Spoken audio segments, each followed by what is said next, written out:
On se retrouve dans cette série d'émissions consacrée à la mort de Claude François et je vous parle à nouveau de cette salle de bain et j'apporte pour ces deux fils, Claude et Marc, un maximum de lumière, c'est important pour eux deux.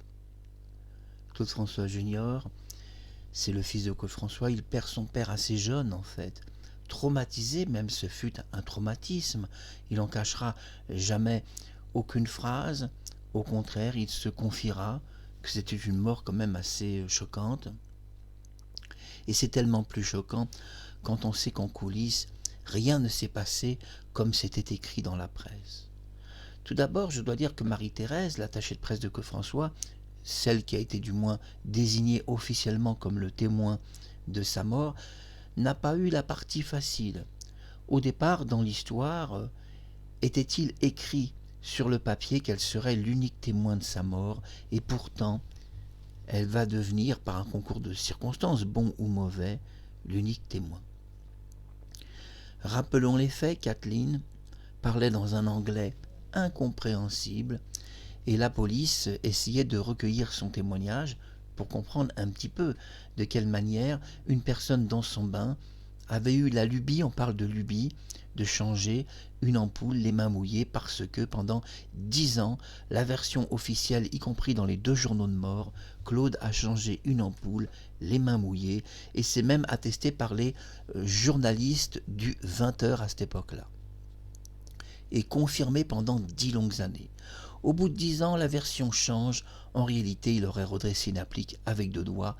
Mais là, permettez-moi d'en douter, puisque dans le film de Samy Pavel, Kathleen nous raconte une bien étrange histoire.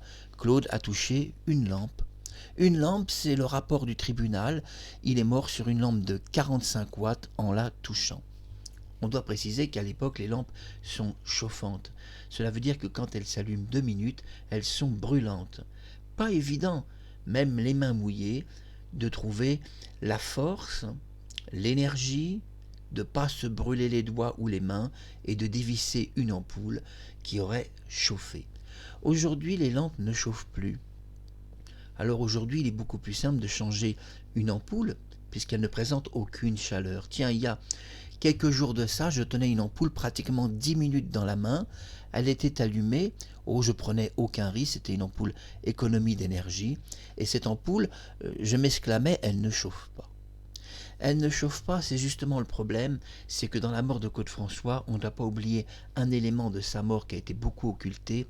Et bien à cette époque-là, les ampoules, ça chauffe tout de même un peu. Quand on vous dit que ça chauffe, eh bien ça chauffe suffisamment pour que vos doigts restent collés sur la lampe, sans même s'électrocuter. Eh bien écoutez, la peau est faite à base de chair. Si vous appuyez sur cette peau, un objet très très chauffant, la peau va coller et puis vous allez rester collé sans même vous électrocuter. On ne reste pas forcément collé par une électrocution, on peut l'être simplement en touchant un objet chaud, même un fer à repasser ou autre. Et c'est bien le problème, dans la mort de Claude, tout le monde nous parle de doigts carbonisés et personne ne nous parle qu'il a touché une lampe, puisque c'est la cause et le fait réel de sa mort. Kathleen, ce jour-là, voit devant elle arriver la police. La police, évidemment, fait son travail et essaye de recueillir le témoignage de cette fille qui serait, entre guillemets, la future femme de Claude François. Pas évident, cette histoire de future femme. Claude a eu plusieurs ruptures avec elle. Une première rupture où elle est repartie en Californie et finalement il a tout fait pour la récupérer. Une deuxième rupture où il s'est disputé avec elle autour d'un numéro de téléphone qui était sur sa coiffeuse. Il a attesté ça à Jacques Harvey. Et une troisième dispute qui était simplement des petites choses courantes, de la vie courante, où on s'engueule pour des prunes, et tout part parfois d'un objet mal rangé, ça peut être un t-shirt, une chemise ou un slip. C'est d'ailleurs comme ça qu'il s'était fâché avec sa femme pour 3 fois rien. La première dispute que Claude a eue avec Jeannette Woolcott, Edith Woolcott qui était juive, puisqu'il était marié avec une juive, c'est quand il arrive à la gare de Lyon. Il arrive à la gare de Lyon en 1960, il veut devenir une star, pas si évident d'y parvenir, et il avait acheté une boîte de cassoulet, et va éclater un drame autour de cette boîte de cassoulet. C'est Claude arrivé à la gare de Lyon, je précise, il était donc à Paris pour préciser les choses, se fâche avec sa femme expliquant que bon, ils ont un peu d'argent mais pas question de le dépenser trop vite. Ils vont d'abord choisir un petit hôtel minable, tant pis s'il n'y a pas toutes les commodités, toilettes, douches, etc. Et de cette manière, ils vont s'installer, faire des économies. Elle hausse les épaules, accepte ces conditions-là, qui ont été d'ailleurs divulguées dans le livre de Jacques Harvey. Et puis le soir, Claude ouvre cette jolie boîte de cassoulet, et c'est le moment de manger, c'est le moment de dîner. Et là, elle fait la gueule, elle refuse, Jeannette Edith Wilcott, c'était son vrai nom, elle refuse de manger ce cassoulet et fait la tête à Claude-François, et de là a éclaté leur première dispute sur une boîte de cassoulet. Voilà, une arrivée à Paris et le choix d'un petit hôtel minable pour s'en sortir. Et je dirais que toutes les disputes de Claude ont toujours tourné autour d'un fer à repasser, d'une chemise mal coiffée. Pour vous faire rire, oui, faisons un peu d'humour. Une chemise mal coiffée, faisons un peu d'humour, c'est-à-dire qu'il serait mal repassé. Vous avez compris mon sens de l'humour. Non, Claude, c'est vrai, il le dira à Jacques Harvey qu'il n'était plus avec Kathleen, qu'elle lui accordait une photo de temps en temps, qu'il s'était séparé d'elle, qu'il y avait toute une histoire autour d'un numéro de téléphone, et puis on a vu parfois Kathleen dans le sauna, les jambes bien écartées devant un beau brun qu'elle voyait à l'époque. Et Claude suspectait même qu'il y avait un peu plus avec ce beau brun. Oui, parce qu'elle est apparue une fois, j'ai une photo que je vous montrerai plus tard, où elle est dans le sauna de Claude François, elle a les jambes bien écartées. Et cet homme est en dessous de ses jambes, elle la regarde. Et donc il peut voir tous ses entreparties et voir tout ce qu'il y a en dessous. Elle jouait elle-même, Kathleen, à un jeu très dangereux avec Claude François, comme lui, il a parfois joué, et d'ailleurs il s'est retrouvé comme ça dans les bras de Miss France, parce que en réalité Kathleen n'était pas vraiment avec lui, il y avait même une rupture entre eux. Mais le jour de la mort de Claude François, tout le monde est d'accord, Marie-Thérèse est d'accord, et je pourrais discuter des heures avec elle sur Skype, si tu veux, Marie-Thérèse, qu'on se parle des heures sur Skype et qu'on diffuse en direct l'émission sur YouTube. Je crois qu'on aurait des choses à se dire tous les deux. Comme le fait que tu aies accepté volontairement de dire que Claude avait une petite amie quand tu savais très bien que les soirées que tu as passées sur sa terrasse, Kathleen n'était pas là. Rappelons les vrais faits. Tu l'as vu combien de fois, Kathleen, dans son appartement? Si peu de fois quand même. Comment, toi, Marie-Thérèse, tu peux attester devant la police qu'elle était sa petite amie? C'est du mensonge total, parce que tu as passé tellement de soirées avec Claude, tu avais le double de ses clés. Tu l'as vu une seule fois, Kathleen, pendant qu'il était avec toi? On va pas dire en amoureux, on va pas aller jusque-là, mais on sait que Claude en pinçait pas mal pour son attaché de presse, enfin sa fausse attachée de presse, parce que c'était plutôt une histoire qui pouvait se terminer en concubinage entre eux deux. Mais elle choisira Alain-Dominique Perrin et fera sa vie avec lui. Mais je dis à Marie-Thérèse, quand même, t'as du culot dans la mort de Claude François de parler que Kathleen est sa petite amie, et même d'oser le dire dans le témoignage, quand tu n'as jamais vu Kathleen au domicile, ou uniquement pour une séance photo people. Alors comment on reconnaît une séance photo people? C'est bien simple, c'est toujours les mêmes photos. Claude avait fait des photos avec Kathleen qui sont insupportables dans son domicile. Il porte à sa main une coupe de champagne, elle aussi, la coupe évidemment est pleine. Elle doit le regarder, c'est la photo qui est faite comme ça, lui la regarde. Voilà, il y a une mise en scène, et on retrouve la même photo sur la terrasse, la même photo devant sa bibliothèque, la même photo devant son salon, la même photo au moulin, la même photo dans ses voyages. Bon, au bout d'un moment, cette photo people de cette coupe de champagne que personne ne vide nous choque quand même un peu quand on connaît la vraie vie de Claude. On a envie quand même de dire stop, arrêtons de people et présentez-nous une histoire valide. C'est le problème, c'est que l'histoire de la mort de Claude François n'est pas valide, je le dis à Marie-Thérèse, avec beaucoup de respect et d'amitié et d'amour pour toi. Comment, c'est la question que je te pose, tu répondras sans doute jamais, mais comment une femme comme toi, distinguée, intelligente, belle et charismatique, tu as été témoin finalement que cette personne, Kathleen, était le véritable amour de Claude François, toi qui avais un double des clés, et quand tu venais, elle n'était pas là, elle n'a jamais été là. Kathleen n'a jamais été là. dans toutes ces petites soirées intimes sur la terrasse ou dans l'appartement de Claude, il était seul avec toi. Ah, tu vas me dire, tu peux pas le savoir, Marc Harriman, qu'il était seul puisqu'on n'était que deux. Ah bah visiblement, je le sais. Donc il était seul, et puis on va dire qu'il y avait quelqu'un d'autre, il y avait Marc quelque part. Mais en tous les cas, je le sais, et c'est ça qui est important. Et pourtant, malgré que Marie-Thérèse a partagé beaucoup d'intimité avec Claude, beaucoup d'affection, d'amitié, presque d'amour, puisqu'on sait qu'il la courtisait un peu, en réalité elle l'a caché aussi à la police.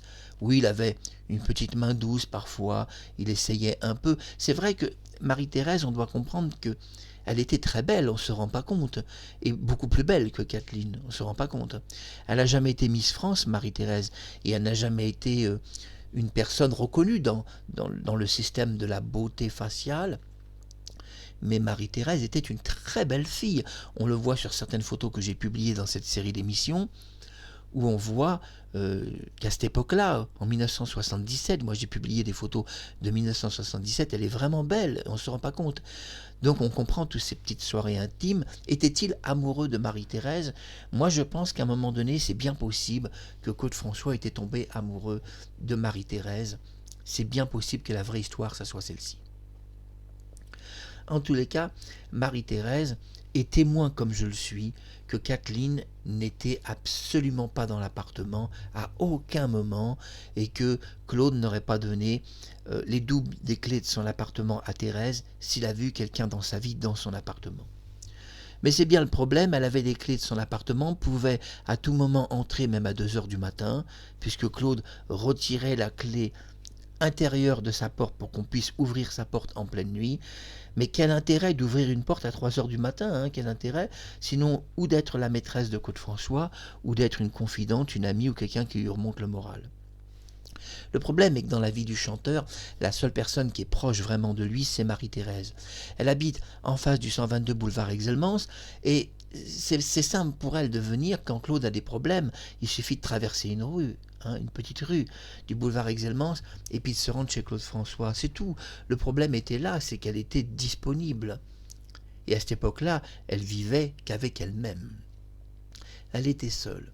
Claude, on lui reprochera de se cacher derrière une paire de lunettes.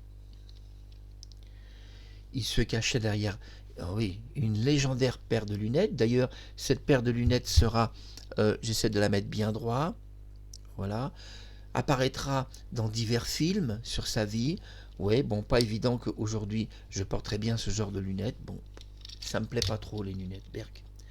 Pourquoi j'aime pas les lunettes? Vous allez me dire, alors là on comprend pas.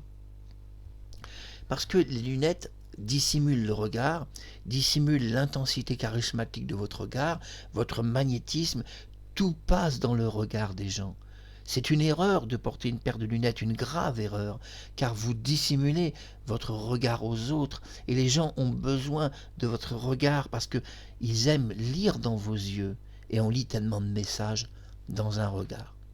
Il semble que la police, le 11 mars 1978, n'ait pas réussi à lire à l'intérieur des yeux de Marie-Thérèse. D'ailleurs, elle était engagée par ça, et pour ça, Claude dira « Avec vous, ça va passer ». On n'a jamais su de quoi il en était. Qu'entendait-il par « ça va passer » ? Eh bien, on ne le saura sans doute jamais, puisque Marie-Thérèse ne s'est pas confiée là-dessus, et a parlé par énigme. Ce qui est important, c'est dans tous les témoignages de Marie-Thérèse, si vous êtes observateur ou observatrice, elle parle de la mort de Claude François par énigme. Toujours par énigme. Quand elle parle de l'électrocution du frère de Kathleen, qui s'est électrocuté des mois avant sa mort, elle ne dit pas que c'est des mois, mais dit dans ce DVD, sans parler d'électrocution, que Kathleen a eu ce drame plusieurs années avant, dit-elle. C'est pas si vrai que c'est plusieurs années avant, quand c'est simplement quelques mois. Elle parle par énigme. Elle explique dans ce DVD qu'il est arrivé la même chose à Kathleen, mais ne donne aucune réponse, ce sont des énigmes. Et évidemment, personne ne peut résoudre de telles énigmes, à moins de connaître la vie privée de Kathleen. Kathleen a, dans sa connaissance, une électrocution, je dirais, plus dramatique que Claude François, plus grave. Son frère, Calemtan s'est électrocuté, on doit le dire, dans une salle de bain, un objet a bougé tout seul, il a touché cet objet et il est resté paraplégique à vie dans un fauteuil roulant. Ceci se passait avant l'accident de Claude et ça se passait quelques mois avant. Mais comme Marie-Thérèse parle par énigme, pas évident de comprendre ce qu'elle dit quand on ne connaît pas la vie de Kathleen. C'est le problème. Marie-Thérèse n'est pas une mauvaise personne, mais elle parle par énigme. Et si on écoute tous les récits qu'elle a fait pendant tant d'années sur Côte-François, elle ne parle que par énigme. Mais ce sont des énigmes dangereuses. Quand elle explique que Claude passait en boucle Alexandrie Alexandra, qu'il a passé plusieurs fois, eh bien la chanson dure quand même 4 minutes 35. Alors s'il a passé même qu'une seule fois, ça fait déjà donc 2 écoutes, et ça fait déjà pratiquement 10 minutes. Ça fait réfléchir. Marie-Thérèse, quand elle a fréquenté Côte-François, est témoin en réalité que quand elle venait à l'appartement, Kathleen n'était jamais là. On ne parle pas d'une Kathleen qui a vécu avec Côte-François. Pourtant, dans le récit de sa mort, elle vivait avec lui depuis 1976. L'applique avait bougé un bon millier de fois toute seule, expliquera-t-elle. Des centaines de fois, le chanteur a refait les mêmes gestes. Mais écoutez, quand on connaît sa vie, quand on connaît son appartement impeccable, où il n'y a même pas une poussière qui traîne, croyez-vous vraiment que cet homme aurait redressé des centaines de fois une applique sans l'arracher du mur et l'acheter par la fenêtre, vu ses colères légendaires? Le problème, c'est l'applique. Bienvenue dans cette émission, et surtout, on ne doit pas s'égarer du sujet. Mais avant toute chose, avant de commencer cette émission, je fais un récapitulatif. Non, Claude n'était pas si méchant. D'ailleurs, une Claudette n'a pas voulu dire du mal de lui, c'est Carole Plumel que je salue. Non, Claude, c'est vrai, était un peu caractériel. Mais on sait que devant Vline Buggy, il va s'excuser de son comportement d'avoir insulté les Claudettes et les musiciens dans une répétition. Où Vline Buggy lui a dit « Moi je te préviens, je ne viendrai pas au spectacle, c'est terminé. Je ne veux plus avoir affaire à toi, tu es monstrueux, Claude. » Et ça l'avait marqué. Il voulait surtout absolument qu'elle voie ce spectacle pour montrer l'évolution spectaculaire, car en effet, Claude, entre 1962 et 1978, excusez-moi, je ne suis pas très bien coiffé, va connaître une évolution spectaculaire, due surtout, on doit le dire, à ses Claudettes, qui dansaient la plupart, je vais dire un peu méchamment, peut-être mieux que Claude. Certaines Claudettes dansaient peut-être mieux que lui. Oui, on dit qu'il dansait bien, Claude. C'est pas si certain qu'il dansait si bien. Quand on voit le niveau de certaines Claudettes, même la capitaine Bord qui danse très très bien, regardez bien, ces démonstrations de danse sont quand même impressionnantes. En 1977 et 1978, peut-on dire que Claude dansait mieux que ces Claudettes? C'est pas si sûr. Qu'il avait un niveau de danse au-dessus d'elle, c'est pas si certain. Parce que si on regarde les chorégraphies des Claudettes, elles en ont beaucoup plus que Claude, et dans son jeu scénique, il est souvent statique quand il chante des chansons, et ses chorégraphies se limitent depuis 8 ans à cette époque-là, toujours aux mêmes chansons populaires, le lundi au soleil, et il entre progressivement, c'est vrai, Alexandrie Alexandra, donc il fera vraiment un live sur scène, puisqu'il n'y a pas eu de live. Alexandrie Alexandra, il n'y aura vraiment qu'une démonstration, on n'est même pas sûr qu'elle ait eu lieu en réel direct. Certaines personnes diront l'avoir entendu chanter cette chanson en direct, on n'en est même pas sûr. Par contre, les Magnolias, on en est sûr. C'était à Lyon, donc en février, fin février 1978. Dans la mort de Claude, une personne qui est quand même attachante et qui est donc, faisons un jeu de mots, attachée de presse, c'est Marie-Thérèse. En réalité, je pourrais dire à Marie-Thérèse, et je te fais face devant cette caméra, moi j'ai une version de la mort de Côte-François, on ne va pas être d'accord tous les deux, elle n'a rien à voir avec ta version. Et ta version de sa mort, il ne peut pas y avoir une seule ligne de vrai.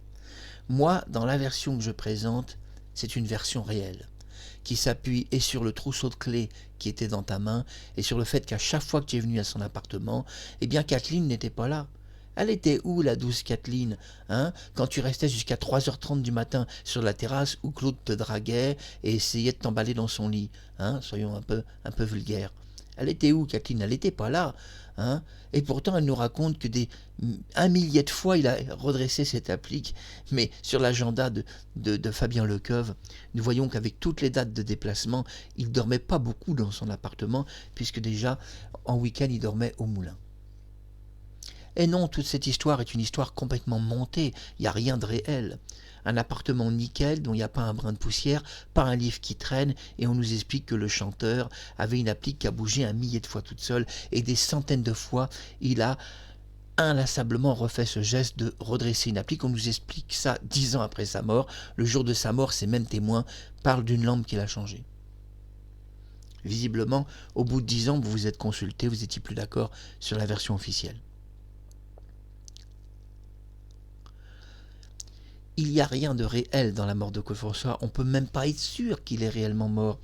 Souvenons-nous des faits, c'est Marie-Thérèse qui ce jour-là fait un démenti général de la mort de Claude. Il ne s'agit pas d'un démenti vulgarisé, excusez-moi, voilà, je suis perfectionniste, désolé. Et ce geste, je ne vais pas le faire des milliers de fois devant vous, mais juste une ou deux fois. Oui, ce jour-là, c'est vrai que Marie-Thérèse fait un démenti totalement général, on est impressionné. Ah non, non, non, il n'est pas mort, Claude. Que dites-vous? Il y aurait une applique au-dessus de son bain? Une applique murale? Il se serait électrocuté? Ah non, vous devez vous tromper, c'est une rumeur extérieure. Lui-même, Claude est effondré de cette rumeur, il ne comprend pas. Que se passe-t-il? Mais attention, ne jouez pas à ce jeu-là. Claude pourrait prendre la décision de vous prendre à votre propre piège. C'est le problème. Le problème est que Claude François est peut-être encore plus perfectionniste que moi, beaucoup plus. À cette époque-là, son perfectionnisme, c'est surtout la qualité de son environnement. Si une applique vraiment avait une défection de plusieurs semaines, plusieurs mois, il y a longtemps qu'il l'aurait changée par une toute neuve. Que se passe-t-il le 11 mars 1978? Pourquoi y a-t-il eu une polémique autour de l'applique? Et maintenant, entrons dans le sujet de cette émission, une émission de 40 minutes. La polémique éclate. Claude, on nous dit, à cette époque-là comme aujourd'hui, il a une applique au-dessus de son bain. Kathleen donne des détails un peu étranges, qu'il a eu un regard bizarre quand il a vu cette applique. Oui, elle nous donne ce détail quand même qui est intéressant. Dans la première version, il a touché la lampe, maintenant il a redressé. On s'en fout, aucune des deux est vraie. Rien ne peut être vrai de ce que l'on nous raconte parce que une histoire ne peut pas changer, se modifier comme ça. Forcément, il se passe quelque chose. Et ce qui se passe, c'est tout d'abord le problème, cette polémique de cette applique de salle de bain. La première à être victime de cette polémique, c'est Vline Bugui, compositrice et puis aide artistique et parolière de Claude François. Elle écrivait surtout les paroles. Elle se fâche un peu avec Claude autour de Belle Belle Belle.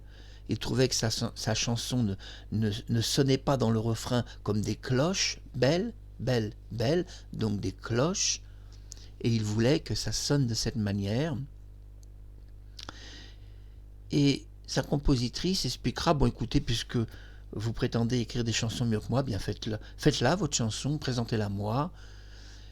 Il lui présente cette chanson, mais on notera quand même une chose très intéressante, malgré que les paroles sont de Claude François, le nom de Vline Bugui reste attaché à cette chanson. Et on se demandera, puisqu'elle n'a pas participé directement à ce texte, comment son nom est resté attaché à cette chanson. Donc, on doit inclure qu'en réalité, Claude a changé que quelques petites choses dans la chanson. Ou du moins que Vline Bugui, le contrat était déjà passé, on ne pouvait pas retirer son nom. Vline Bugui va être victime pendant de nombreuses années d'une sorte de harcèlement moral, psychologique, des personnes du show business qui ont été un peu, on va dire, étonnées, c'est le mot que j'utilise beaucoup, qui n'ont pas compris cette histoire d'applique murale de salle de bain. De temps en temps, il y avait des petites rencontres avec cette compositrice. Bah, excuse-nous, on comprend pas trop, Vline. Cette histoire d'applique, tu es sûr que c'est une histoire vraie? Claude est vraiment mort comme ça? Parce que nous, on était dans la salle de bain de Claude quelques jours avant sa mort et on n'a jamais vu cette applique. La polémique éclate parce que des stars, des célébrités, des fans, Claude prêtait... On va ranger ses lunettes. Claude prêtait sa salle de bain à des fans qui étaient sales, qui ne se lavaient pas. Il le disait qu'il était dans l'obligation de prêter sa salle de bain parce que les filles ne pouvaient pas se laver. Donc il aimait la propreté. Et pour pas que les gens sentent mauvais, il prêtait donc sa salle de bain. Ainsi des fans, des artistes qui venaient de la Côte d'Azur passaient chez Claude. Et puis il disait, bon, excuse-nous Claude, on va prendre ta salle de bain, on va prendre une douche ou un bain. Et puis c'est vrai que Claude était serviable. En fait, sur Paris, il n'y avait vraiment que lui qui pouvait prêter sa salle de bain à un musicien, à des amis chanteurs, artistes. On sait que dans ces salles de bain, beaucoup de gens ont pris des bains. Y compris les enfants, et c'est à comprendre de Côte-François, c'est-à-dire mon coco et Marc, Jean-Marc. C'est comme ça que moi je l'appelle Jean-Marc. Oui, on est étonné que les enfants de Côte-François qui ont pris un bain en novembre aient jamais remarqué l'existence de cette applique. Étonné que des tas et des tas de personnes, on vous parle d'une centaine de personnes, n'ont jamais remarqué l'existence de cette applique. On sera même étonné qu'une note de service que Claude avait écrite quelques jours avant sa mort, cette note disparaît, où Claude explique dans cette note « Je suis victime d'un quiproquo, je n'ai pas d'applique au-dessus de mon bain, et chez moi s'est présenté un électricien pour réparer un objet métallique au-dessus de mon bain, un objet électrique. Je vous signale pour tous ceux qui visitent ma salle de bain que je ne possède aucun objet électrique au-dessus de ma baignoire. » Je vous résume cette note de service qui a étrangement complètement disparu de l'histoire.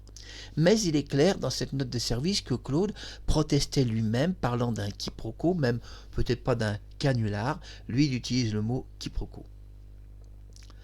La rumeur, en fait, de cette applique éclate un peu avant la mort de Claude. C'était une semaine avant quand Claude constate que chez lui des objets ont disparu. Non pas une applique, je vous rassure, c'est des slips, des caleçons, des choses. Il en fait le rapport par une note de service, il est très en colère. Attention, on ne vole pas ses slips chez lui, là ça va un peu loin. Donc dans quelques jours, je retire mes clés à tout le monde.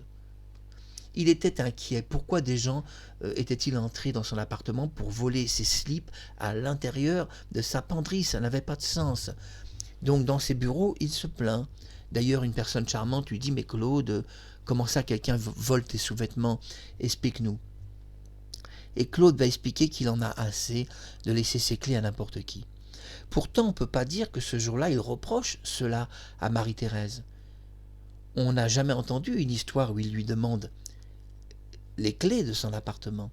Pour qu'on comprenne, dans la mort de Claude François, ce jour-là, il y a Kathleen qui possède les clés de l'appartement de Claude et Marie-Thérèse. Mais dans le journal de mort, on explique que Claude a demandé à Kathleen les clés de son appartement, et pas à Marie-Thérèse. Alors, une future mariée qui se voit 10 heures avant sa mort se faire retirer les clés, quel étrange couple! Sans doute vont-ils vivre séparément avant le mariage. Ne rigolez pas. Ne rigolez pas, il n'y a jamais eu de reconstitution. Dans un tribunal, cette histoire, quand même, elle ne tiendrait pas longtemps. Surtout que les juges sont très professionnels et n'admettraient pas de tels écarts. Le vrai problème, c'est la polémique de cette applique. On est à 30 minutes d'émission et je continue de vous l'expliquer. Oui, Evelyne Buggy, elle l'a expliqué, réexpliqué dans diverses interviews. C'est vrai que cette applique a posé beaucoup de problèmes. Elle essaye de donner une date, puisqu'elle connaissait bien Claude. Elle explique que ce serait au mois de juillet qu'il aurait posé cette applique. Le problème est qu'on peut voir au niveau de son agenda qu'au mois de juillet, Claude, il est en tournée. Il se trouve parfois à 500 ou 700 km de Paris. Et oui, c'est bien ennuyeux cette histoire qu'en été, il était présent pour changer une applique ou la mettre sur un mur, on ne sait pas. Oui, on ne sait pas, parce que Kathleen a expliqué que l'applique a bougé des milliers, enfin un millier de fois toute seule, c'est exactement ça, un bon millier de fois toute seule, qu'il a redressé des centaines de fois. Elle expliquait même avoir vécu avec Claude de 1976 à 1978. Eh bien, je dis à Thérèse, si sa version est vraie, pourquoi toi et moi, on n'a jamais vu Kathleen dans son appartement? Et encore moins sur une terrasse où Claude passait plus de temps avec toi qu'avec sa future femme. Et ne rigolez pas, mais on doit enfoncer le clou profond dans cette histoire où on nous raconte n'importe quoi sur sa mort. Et enfonçons le clou profondément, qu'on y voit enfin un peu clair. Quelle était la relation entre Marie-Thérèse? Elle se présente comme une fan, admiratrice.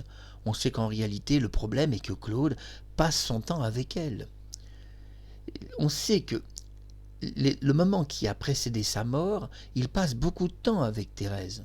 Suffisamment de temps pour faire remplacer son chauffeur en pleine nuit et que c'est Thérèse finalement qui se déplace le chercher à l'aéroport. Que fait une femme à 2h30 du matin qui devrait être dans son lit et dormir, et donc l'autre dispose de plusieurs chauffeurs et plusieurs personnes pour venir le chercher et le ramener? Que fait cette fille à 2h30 du matin dans une voiture avec Claude François à conduire sa voiture?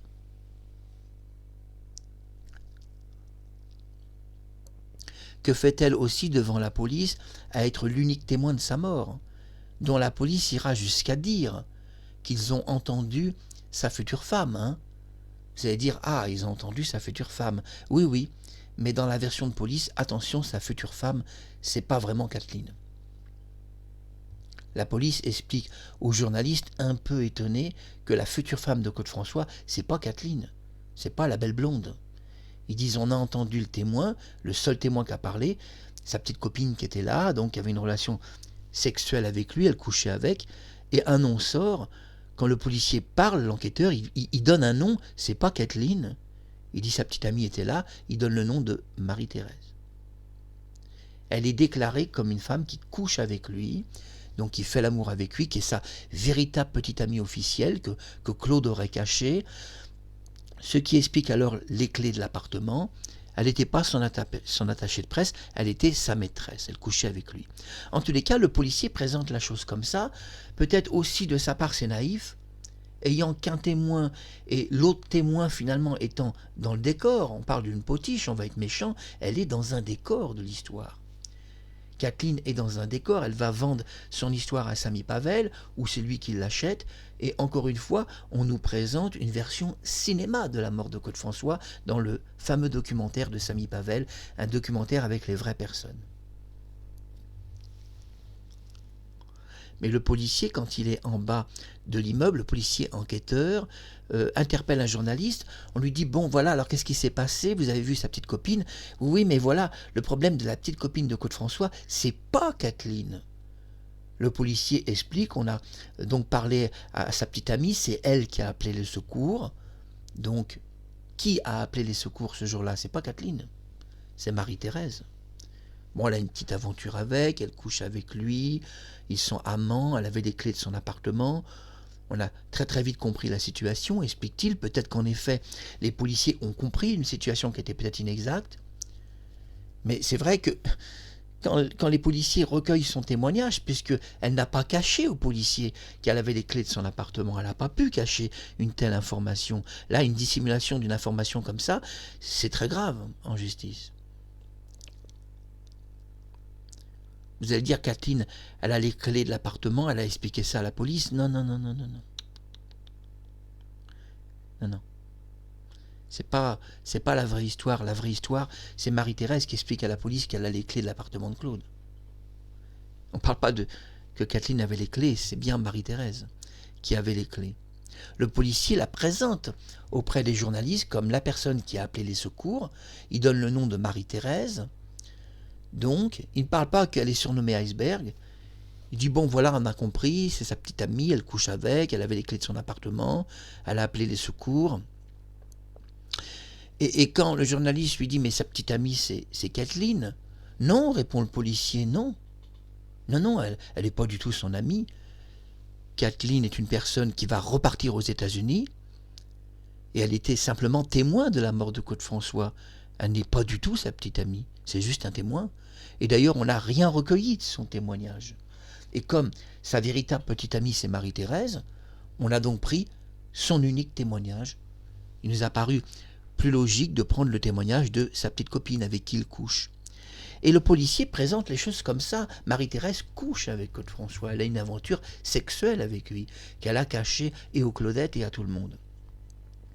Elle couchait avec lui depuis quelques mois. Et tout ça, elle l'aurait caché. Du moins, c'est ce que pense la police. On ne peut pas être sûr que la police ne fait pas une erreur dans la vision qu'ils ont de la mort de Claude. Mais le problème, c'est que Marie-Thérèse est le seul témoin de sa mort. Et je dis à Thérèse, si tu couchais pas avec lui, tant pis pour toi. Tant pis pour toi, ma belle, parce que c'est toi le témoin de la mort de Claude. Tu es l'unique témoin, tu es son unique femme, n'ayons pas peur des mots. Mais bon, Alain-Dominique Perrin va tirer avantage de la mort de Claude François pour t'épouser, sans qu'il ait jamais su que tu couchais avec Claude François, ou du moins que tu avais des avances régulières du chanteur. Et là, on est quand même vraiment au vrai cœur de l'histoire. Mais au-delà de ça, cette polémique s'amplifie. Elle s'amplifie quand Jacques Harvey, un mois après la mort de Claude François, un mois et demi après la mort, sort dans son livre une version. Ah non, non, non, il n'est pas d'accord, explique-t-il. Il n'y avait pas d'applique. Il n'y a jamais eu d'applique murale de salle de bain. Il explique que Claude avait deux appliques, une à droite et à gauche du lavabo, et que s'il s'est électrocuté, et il pense qu'il s'est électrocuté, c'est devant son lavabo. Mais dis donc, ça change l'histoire. Kathleen n'est pas sa future femme, elle n'a pas les clés de l'appartement. Sa vraie nana, c'est Marie-Thérèse, elle couche avec lui. Elle a donc les clés de son appartement. Elle est donc l'unique témoin de sa mort, puisqu'elle est son unique femme, son unique maîtresse. La police n'a pas besoin de quelqu'un d'autre, ils ont besoin juste de la maîtresse, de la nana qui couche avec lui. C'est tout, ils n'ont pas besoin de Kathleen. Kathleen n'a pas de témoignage à faire. À partir du moment où Marie-Thérèse elle a les clés de son appartement, qu'elle passe des nuits à parler jusqu'à 3 heures du matin, qu'elle était à 2h30 avec lui et le ramener à son domicile, pour la police, en plus ça parle français, on n'a pas besoin de quelqu'un d'autre dans l'affaire. D'une personne où Claude lui avait retiré les clés cette nuit-là, et qui peut plus se présenter comme sa véritable femme. Donc le témoignage est pris comme ça, au conditionnel de l'affaire. Oui, Marie-Thérèse, faites votre témoignage, on va gagner du temps, c'est vrai. Pas la peine de prendre le sien. On perdrait du temps à prendre sa version. Car dans la vraie version, c'est Marie-Thérèse, l'unique témoin de la mort de Claude François. Il n'y en a pas d'autre. Elle est le seul et unique témoin. C'est elle qui a entièrement établi tous les témoignages de sa mort.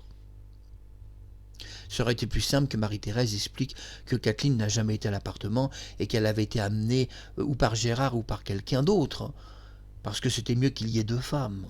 Voilà, ça rassure un peu la police. On dit souvent dans la Bible, à partir du moment où il y a 2 ou 3 témoins, c'est la vérité. Eh bien, moi je pourrais vous fournir une histoire où vous avez 20 témoins et tout est faux. Quand les gangsters assassinent quelqu'un, ils ont 20 témoins qu'ils couchaient avec une personne dans un bordel, et en réalité, ils avaient un flingue à la main, ils assassinaient quelqu'un. Un jour, on devra refaire les lois quand des gangs ont des témoins, et que leurs témoins, c'est des filles qui travaillent dans leur gang. Des prostituées de gang. On devra refaire les lois. Car quel est le gangster qui n'avait pas un alibi? Ne rigolez pas, mais... je veux dire que Sherlock Holmes s'est un peu largué dans ce qu'il nous explique. Je veux dire, on le largue en 2 secondes dans n'importe quel tribunal, même lui. Et son histoire d'alibi qui ne tiendrait pas devant des faits réels. Mais Marie-Thérèse est une belle et bonne personne, que Claude la draguait, c'est pas vraiment nouveau. D'ailleurs, elle lui impose le vouvoiement. Claude, on se vouvoie. Elle dira même il avait les mains baladeuses, Claude. Ça veut dire qu'il passait son temps à lui mettre peut-être la main sur le genou, et à glisser sa main peut-être entre ses jambes à 3 heures du matin, peut-être en espérant que le drap de son lit s'ouvre pour elle. Peut-être était-il amoureux d'elle pour passer des nuits jusqu'à 3 heures du matin avec elle, seul avec Marie-Thérèse. Allez où, Kathleen, quand t'es à 3 heures du matin sur une terrasse avec Claude ou dans son appartement et qu'il te fait les gros yeux, t'invitant à manger, te parlant de sa vie de célibataire, parce que c'est ce qu'il disait, Claude. Marie-Thérèse n'a jamais dit la vérité aux flics. On explose de rire. Le jour où tu vas parler, ça va faire mal. Et non, Claude se présente toujours comme un célibataire, même à Marie-Thérèse. Il est seul, Claude. Surtout ne rigolez pas parce que ça va vous faire rire, mais c'est vrai, il était si seul. Mais en tous les cas, il était seul ce jour-là, puisqu'à chaque fois, il était qu'avec elle. Donc il était seul. Il disait que l'entière vérité. Cette polémique éclate. Jacques Harvey n'est pas d'accord. Non, Claude François n'est pas mort, il ne peut pas s'être électrocuté sur une appli qui n'existe pas. Pourquoi cette polémique a-t-elle eu du succès? Tout d'abord, la polémique va être amplifiée par l'arrivée de la sœur de Claude François. C'est elle qui commence à raconter une histoire bien étrange. Elle explique que elle ignorait que son frère avait une applique murale de salle de bain. Elle ignorait, elle a été étonnée, elle a appris le jour de la mort de Claude. Personne ne savait, même pas elle. Alors là, vous comprenez que la polémique s'amplifie. Quand la sœur de Claude François possédait un double de son appartement de clés et qu'elle venait 2 fois par semaine, elle n'avait jamais vu cette applique qui aurait été déposée il y a plus de 6 mois sur un mur. Une personne qui passe 2 jours par semaine dans un appartement, à nettoyer l'appartement, à vérifier que Claude a tout dans son frigidaire, à nettoyer la salle de bain, à vérifier qu'il a son dentifrice, qu'il a tout. Il avait plein de choses. Il y avait du dentifrice aussi pour les gens qui visitaient sa salle de bain, du savon. Claude prenait tout ce qui était marseillais, tous les savons qui font pas mal à la peau. C'était un grand admirateur de tous ces produits La Vie Claire, sans leur faire de publicité, parce que je trouve que ces produits sont affreusement chers aujourd'hui. Et moi, je ne fais pas de publicité à ces gens-là. Mais Claude, si vous voulez, c'est vrai, avait divers shampoings, pas que pour lui. On trouvait des shampoings pour hommes. On trouvait des shampoings pour femmes. On trouvait des produits pour hommes et pour femmes. On trouvait tout chez lui, tout. Beaucoup de produits pour femmes. Des médicaments pour les femmes aussi. Il avait une armoire dans sa pharmacie avec 3000 sortes de médicaments révélés par Lafon. Et le jour de la mort de Claude François, les témoins nous parlent tous d'une salle de bain. Personne, je dis bien personne, nous parle de cette étrange pharmacie avec 3000 sortes de médicaments différents où simplement 3-4 médicaments mélangés pouvaient le tuer en 1 minute. Même Michel Plepper, même la police, tout le monde est focalisé sur une appli qui n'existe pas, une salle de bain que personne n'a visitée, qui est assez réelle, et l'affaire s'amplifie. Quand des gens autour de Claude François doutent qu'il est mort comme ça et posent des questions à la police, plusieurs personnes, elle est où l'appli qui a tué Claude? La police explique un peu embarrassée, on l'a mis dans un carton. Elle est partie presque immédiatement. Première version. Deuxième version de police. Non, l'appli, on vous a dit ça. Non, l'appli, elle est toujours là, mais on la cache pour pas faire peur aux gens. Troisième version. Ah non, mais l'applique, on n'a pas eu besoin de la faire partir. Non, on ne l'a pas fait partir parce que Michel Plepper explique qu'elle est sur un mur et qu'elle pendait sur le mur. C'est la troisième version. Pendant que Kathleen nous explique dans une version que l'applique s'est arrachée et restée collée dans les mains du chanteur et a fini sa course sur le sol. On a même des témoignages filmés de tout ça. Eh bien, entre la police, Kathleen et les témoins, personne n'est d'accord. Selon la police, elle est sur le mur. Je parle de Michel Plepper. Selon Kathleen, elle ne peut pas être sur le mur puisqu'elle s'est arrachée et restée collée dans les mains et qu'elle explique que l'applique est tombée sur le sol. Elle explique dans des témoignages, des coupures de presse aussi un peu partout. Selon plein de témoins, on a plusieurs versions de cette applique. La police explique que l'applique n'était pas sur place. Un témoin a vu qu'il n'y avait pas d'applique de salle de bain quand il arrive en premier. Ah non, elle n'est pas sur le mur, elle ne pend pas sur le mur. Le premier témoin qui arrive, il explique elle est où l'applique. Et le policier, un peu gêné, il dit on l'a mis dans un carton, elle est partie. Mais on peut voir, les journalistes à l'extérieur, que tout a été photographié et filmé par FR3.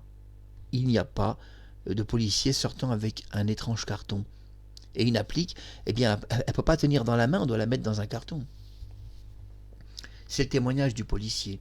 Quelle étrange histoire, que selon Michel Plepper, l'applique pend sur le mur, selon Kathleen, elle s'est arrachée du mur, elle est sur le sol, selon un témoin, le policier lui dit qu'elle a quitté l'appartement, mais bordel, elle est où cette applique? Elle est dans un carton, 1, elle est sur le mur, 2, ou elle est sur le sol, 3, qu'on se mette d'accord devant un tribunal, et qu'on en parle devant un jury, des juges et des professionnels. Et qu'on interroge tout le monde là-dessus, ne serait-ce que quand même un mystère quand même énorme. L'appli ne peut pas être à 3 endroits à la fois. On doit quand même être logique. Ou aller sur le mur, et c'est Michel Plepper qui a raison. Ou aller dans un carton, et c'est le témoin qui a raison quand le policier lui explique. Ou alors c'est Kathleen qui a raison, elle est sur le sol. Eh bien, il semble que les gens ont vécu la mort de Claude François tous à un niveau un peu différent.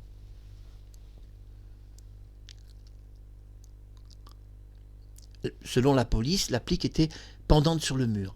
Selon Kathleen, c'est pas possible qu'elle pende sur le mur parce qu'elle s'est expliquée pendant un peu plus de 40 ans. Et non, l'applique est restée collée dans les mains du chanteur, elle s'est arrachée du mur, elle a fini sur le sol. On n'a aucun mal à retrouver tous ces témoignages, j'en ai partout dans mes valises.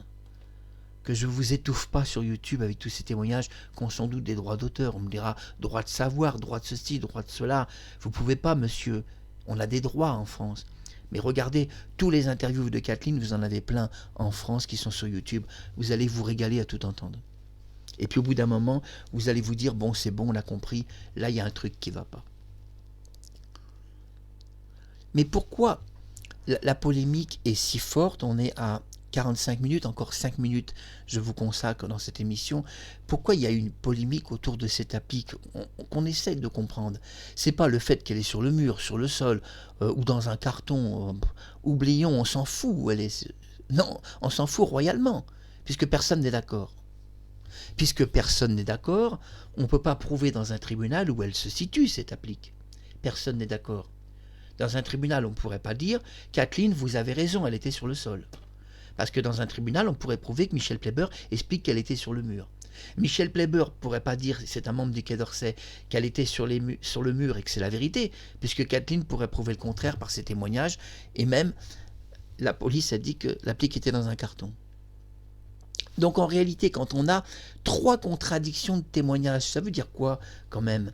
Eh bien, on va se poser une question, puisqu'il y a 3 contradictions de témoignages sur l'emplacement de cette applique, on va croire Jacques Harvey. Alors on va croire Jacques Harvey, il s'explique, et non, il n'y a pas d'applique. Il explique qu'il n'y a jamais eu d'applique au-dessus de son bain. Et que dire des démentis officiels de Marie-Thérèse qui enfoncent le clou dans cette histoire, quand quelques minutes plus tard, elle alerte pratiquement toutes les radios de France, les principales, on ne sait pas, c'est plutôt eux qui lui ont téléphoné, c'est ce qu'on croit comprendre dans les conversations. Et elle dit, mais vous nous expliquez que Claude s'est électrocuté dans son bain, mais il est peureux de la mort. Il n'y a rien au-dessus de son bain qui peut tuer Claude François. Imaginez quand même qu'elle donne un démenti officiel, mais à des dizaines de radios. Il n'y a rien qui a électrocuté Claude François, il ne s'est jamais électrocuté. Et malgré tout, je suis désolé, dans un tribunal, on poserait des questions, mais Marie-Thérèse, on peut retrouver des dizaines de témoins, des dizaines et des dizaines qui vont certifier sur l'honneur, qui vous ont parlé ce jour-là, au téléphone, et qui vont se retrouver dans un tribunal en expliquant la vraie histoire. Mais je l'ai dit, on aime tous Marie-Thérèse, et on sait qu'elle a servi Claude François. C'est un serviteur de l'artiste, qui a ou aidé l'artiste à mettre en scène sa mort, et Claude se balade ou dans les rues de Marseille ou dans les rues de Saint-Tropez, ou tout simplement a permis, si vous voulez, d'établir un unique témoignage sans contradiction de l'histoire. Parce que des contradictions, il y en avait beaucoup quand même dans la mort de Claude. Contradiction quand même sur l'applique, personne ne sait où était cette applique. Dans un carton, sur le sol, sur le mur, visiblement personne n'est d'accord. Mais vous savez, dans un tribunal, vous devez tous vous mettre d'accord. Et pas question de concertation de témoignages. Pas question maintenant que tout le monde se téléphone en disant, voilà, il y a 3 contradictions de témoignages, on va tous se mettre d'accord, elle était sur le mur. Gardons la version du Quai d'Orsay.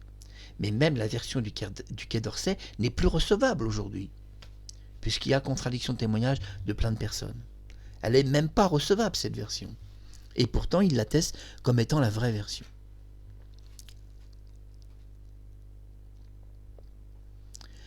Pourquoi, et c'est la conclusion de cette émission, je vous invite à nous rejoindre pour la prochaine, pourquoi il y a eu une telle contradiction sur cette applique?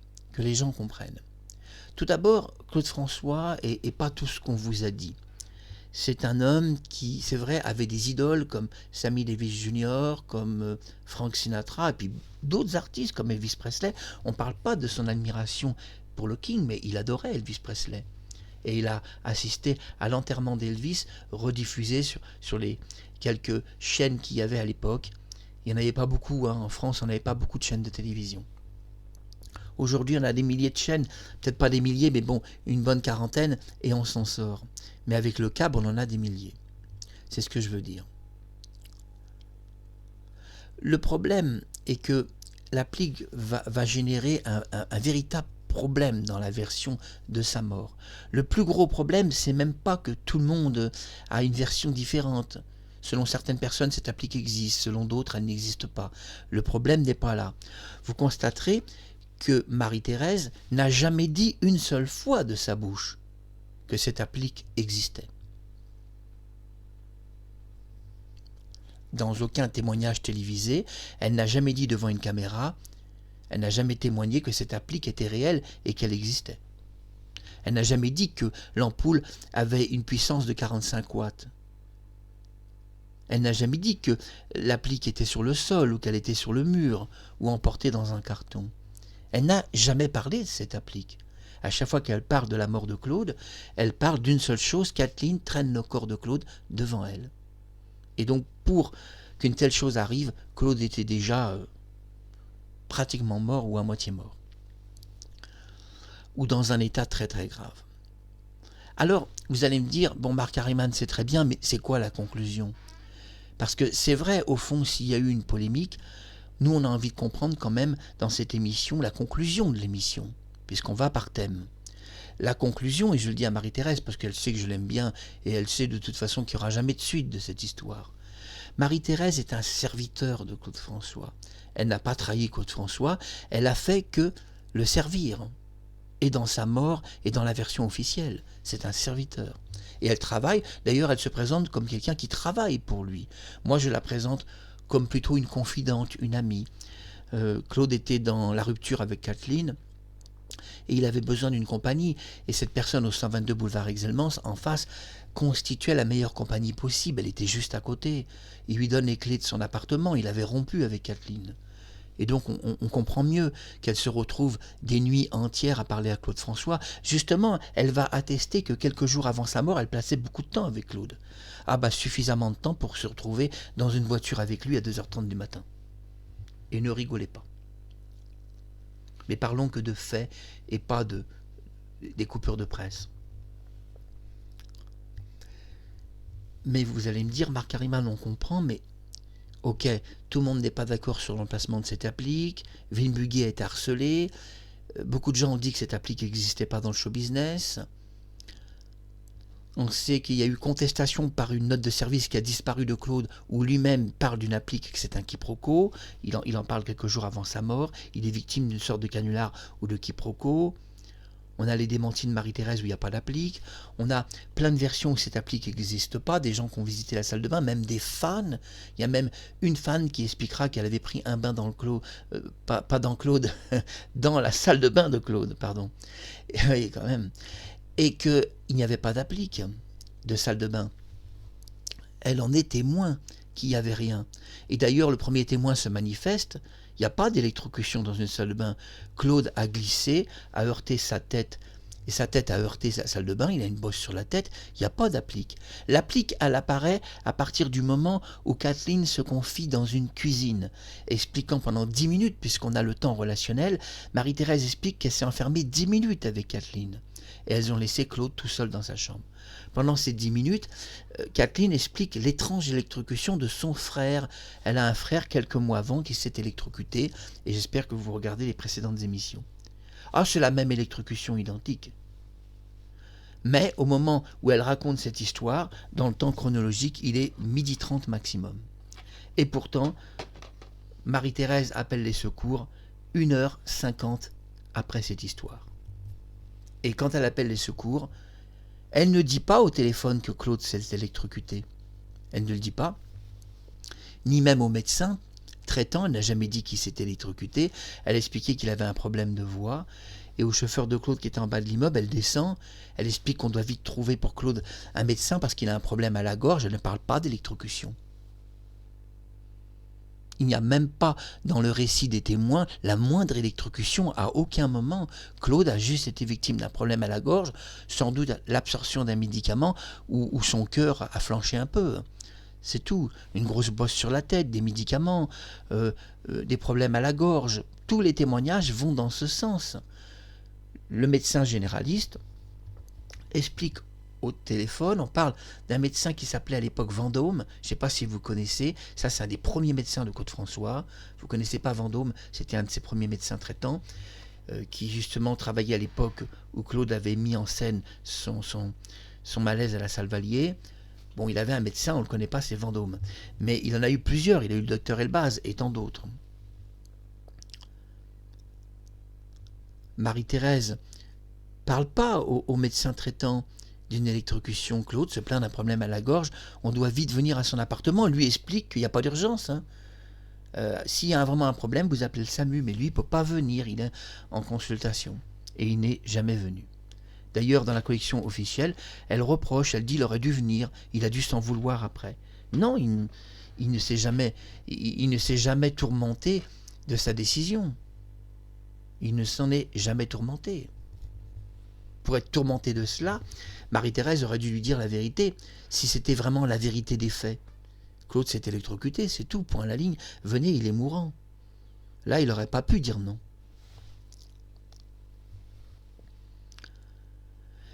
Ce qui est très important maintenant, c'est la conclusion, on y vient.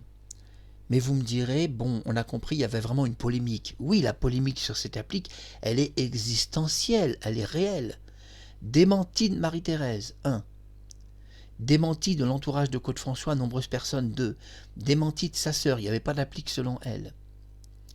Contradiction, 3 contradictions de témoignages sur l'emplacement de l'applique au moment où la police se trouve et Claude est mort.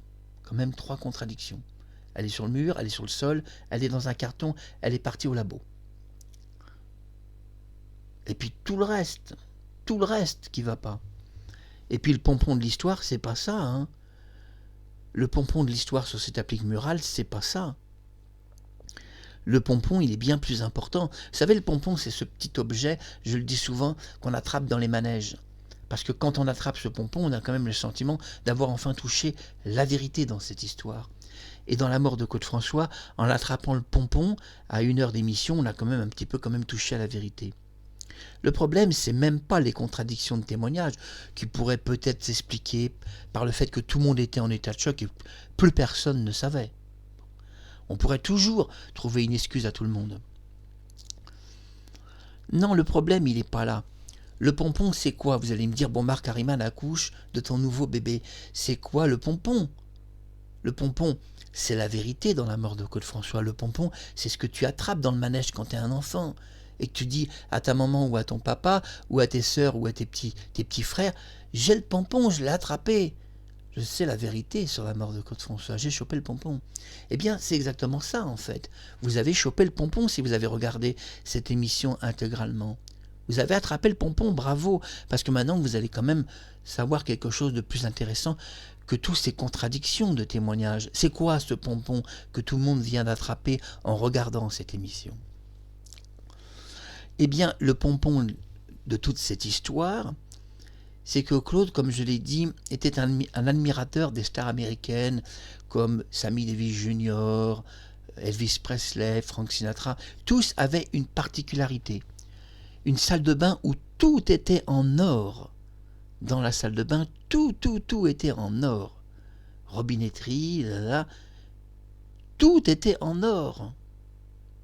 Et évidemment, voilà pourquoi la mort de Côte-François, on peut penser que quelqu'un a ajouté cette applique et qu'elle a été ajoutée par des gens qui n'avaient pas d'argent, qui étaient sans fortune. La seule chose qui a tué Côte-François dans sa salle de bain, la seule chose qui n'était pas en or, c'est son applique de salle de bain qui était en cuivre. À bientôt pour la prochaine émission.